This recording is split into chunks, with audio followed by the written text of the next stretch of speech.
All right, lovers of freedom, men of goodwill, men of revolutionary mind, I greet you all.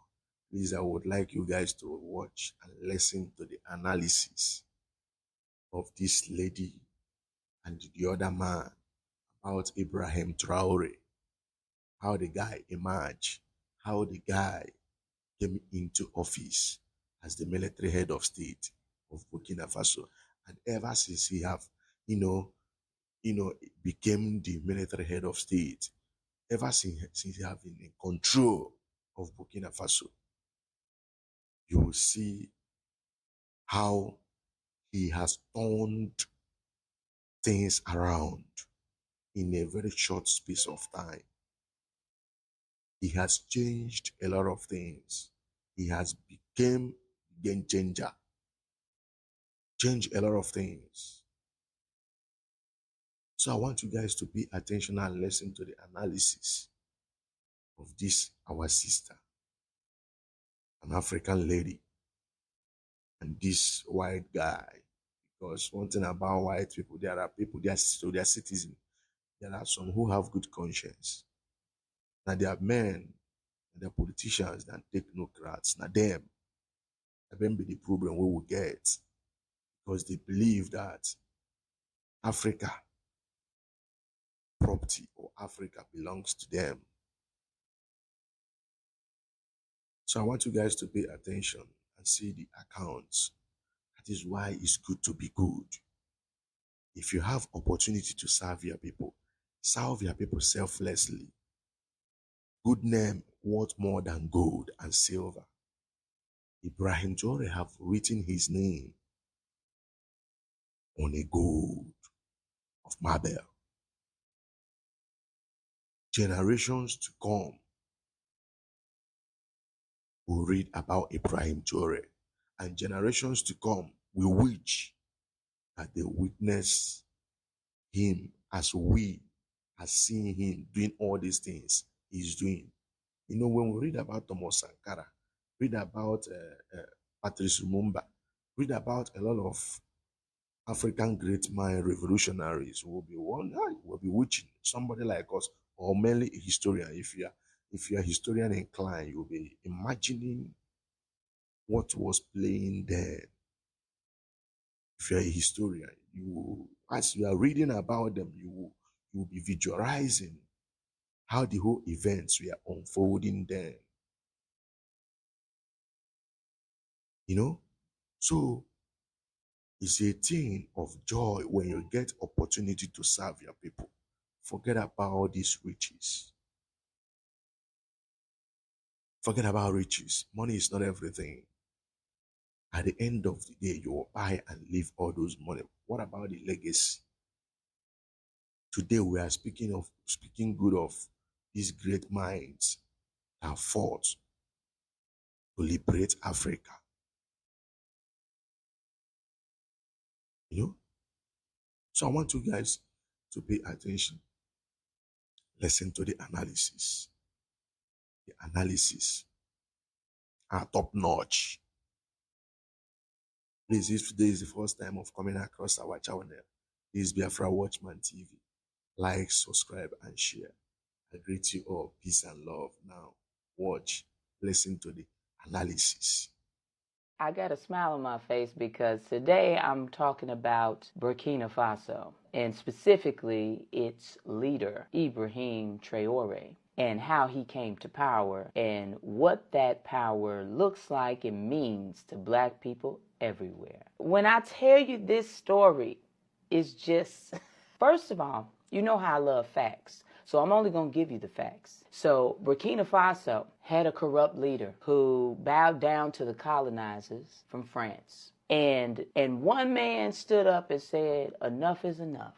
And his name was Ibrahim Traore. And he initiated a coup in September of 2022. Now, this is how you know that you're involved in a revolution. When your leader steps up and the first order of business is to kick out all colonizers. The man on day one said, France, get out. Don't take nothing. Don't look around for nothing. Get out right now. So once that occurred, now you got the whole world's attention, right? Because now all the colonizers are looking around like, wait a minute. You can't do this. See, this is how they do. They come into your country and they tell you, we're going to give you aid. We're going to help your people. We're going to help feed your people and clothe your people and house your people. And we're going to protect you from terrorists. We're going to save the day for you. And all you have to do in return is give up all your resources, all your natural resources, give them to us so we can become billionaires and you can live in poverty. But in that poverty, we'll help you out sometimes. This is a scam. It doesn't work for the people. It never will. Traore knows this. So then his next order of business is to make sure his economy is strong without the colonizers. So they start their first gold refinery, which will produce profit and employment for his people. He also starts to push the importance of education because you know that you need your people to be fully educated to understand what needs to happen next. He's also building roads and infrastructure, which is producing more jobs and opportunity for his people. He's also starting manufacturing, more opportunity and more economic stability for his people, proving to the world now that if black people united, okay. Burkina Faso is the example of the revolution that we all desire as black folks. So then Trump the chump gets involved, of course, because he mad. Because see, what you can't do is show a clear example of the power of black people when they unite. We got to get this wrapped up. You got to get this man out of here. He's got to be taken out. So they put a plan together, but the plan falls through. And the people of Burkina Faso find out they tried to take out their leader again. And they get out in them streets and they say proudly and loudly, hands off. They are protecting their leader. They are protecting their future. And they're doing it together, proving that black unity is possible. People will say, what about this deal he made with Russia? I mean, aren't Russia the bad guys? Listen, I don't want to hurt your feelings, but you need to hear something, and you need to hear it very clearly. When it comes to colonizers, there are no good guys. You understand? For black people in this world, there are no good guys to do business with other than each other. So America is not the good guy. Europeans are not the good guy. China is not the good guy. They're all colonizers. You can't be the good guy and be a colonizer. You understand? However, you can't avoid doing deals with these people because that's how the global market works. However, you don't have to be involved in a deal that doesn't benefit your people. The deal that Burkina Faso had with France did not benefit the people. The deal Burkina Faso has with Russia is it's a transaction. Neither France nor Russia is the good guy. There's no good guy, right? This is not a movie. Think about who made all the war movies that made them look like the good guy, huh? Yeah. So I don't want to hear about deals with Russia or France or China or the U.S. Ain't none of them good. And the longer we allow these same groups of colonizers to divide us over colorism, over sexism, over religion, over sexual orientation, over what we call ourselves. Look at all the black people that'll get upset if you call them black. I'm not black. I'm African American. I'm not black. I'm Nigerian. Black is not a color. It is associated with our power, the Black Power movement. It is a name we took over and redefined for ourselves and associated with power, Black Power. So yes, I am a Black African because my motivation is for Black power, is for Black liberation, is for Black revolution, for my culture and my people. But if you can even let a name divide you from your people, you are lost. You're lost.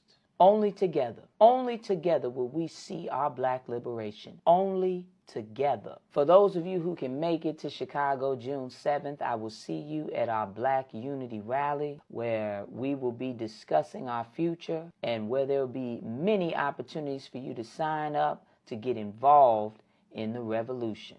As always, I love you, black man. I love you, black woman. Knowledge is power. Power to the people. Give the power to the people. Give the power to the people, yeah. Pay attention to who this man is, because he is inspiring an African revolution against the West right now. This is 37-year-old Ibrahim Traore. He is the second youngest head of state in the world right now, and what his supporters say he represents is simple: African independence. You see, Burkina Faso is a former French colony, and since he became leader of the country in 2022, he has accused France of neocolonialism, which in other words is when a country is still trying to control the other, but now just through more hush means. So when he seized power, he started to make drastic changes. He ordered the French troops to leave the country. He expelled French diplomats and Western media. He banned the use of British and French colonial-style judicial wigs in efforts to decolonize the country's judicial system. And then he started making major changes. He started cutting ties with foreign companies involved in Burkina Faso's infrastructure development, like roads, bus stations, airports, and then started replacing them with locally equipped and trained workers, and then acquired around 1,000 road building machines for them to use. He started introducing policies to boost local control over food production and processing. He started pushing for greater state control over energy, reducing the dependence on foreign suppliers of electricity. And then, in the clearest statement to the West yet, he has started buying back a number of the country's major gold mines previously owned by foreign entities. He called the purchases a reclaiming of national wealth from exploitative foreign ownership. But here's where things get crazy, because what started in Burkina Faso has now become something much bigger. They've now joined forces with Mali and Niger to form the Alliance of Sahel States, basically saying, we've got each other's backs and we're done with all influence from the West. Ivory Coast and Senegal are now also pushing to remove foreign military bases, and a former Nigerian senator described Traore's actions as the spirit of a continent yearning to be free, dignified, and prosperous. And that is exactly why we're seeing it slowly transition from one country in Africa